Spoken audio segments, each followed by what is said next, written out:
Hey there, fellow gardeners! Are pests and plant diseases taking a toll on your beautiful garden? Stick around because today, we're uncovering the specific causes of these problems, how to tackle them like a pro, and some high-tech solutions that make gardening easier than ever. Plus, I've got bonus tips at the end that will transform how you protect your plants, so don't miss a second. Before we dive in, hit that like button, subscribe, and share this video with your gardening friends. And don't forget to leave your questions or tips in the comments. I love hearing from you all. Let's start with a common problem: pests and diseases that sneak into your garden and wreak havoc. The main culprits are threefold environmental stress, like overwatering or poor drainage. Poor plant health: weak plants attract pests. Unwelcome visitors: insects, fungi, and bacteria that thrive in the wrong conditions. But don't worry, every problem has a solution. First up, pests. Here's a tech tip. Use smartphone apps like Picture This or Plantix. They identify pests and diseases by simply taking a photo of your plant. It's like having a professional in your pocket. Aphids: tiny sap-sucking bugs that leave your plants yellow and stunted. Caterpillars: these leaf munchers can be spotted by their droppings, tiny black dots on leaves. Cure: spray neem oil or insecticidal soap.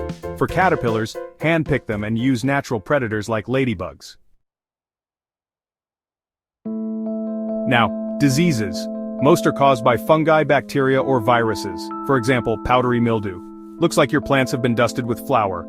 Blight: black or brown spots that spread quickly. Cure: improve airflow by spacing out your plants. Use copper-based fungicides for fungal issues.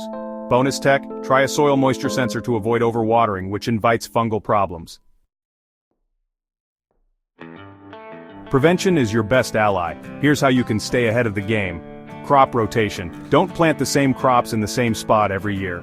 This confuses pests. Healthy soil: add compost or organic fertilizers to boost plant immunity. Barriers: use row covers to keep flying insects away from your crops. And for those tech-savvy gardeners, consider installing a garden monitoring system like Eden or Gardena. They track soil moisture, temperature, and even light levels to keep plants thriving. You've stayed until now, and as promised, here are your bonus tips. DIY pest spray: mix 1 tablespoon of dish soap with 1 liter of water, add a pinch of cayenne pepper and spray it on affected plants. Trap crops: plant decoys like nasturtiums to lure pests away from your main garden. Tech-free trick: attract birds by adding a bird feeder. They're natural pest controllers. And there you have it: practical solutions and tech-savvy tools to keep your garden pest and disease-free. If you found this helpful, give it a thumbs up, share it with fellow green thumbs, and don't forget to hit subscribe so you never miss a new video. Have questions or your own gardening secrets? Drop them in the comments. I can't wait to read them. Happy gardening, and I'll see you in the next video. Like, share, comment, subscribe.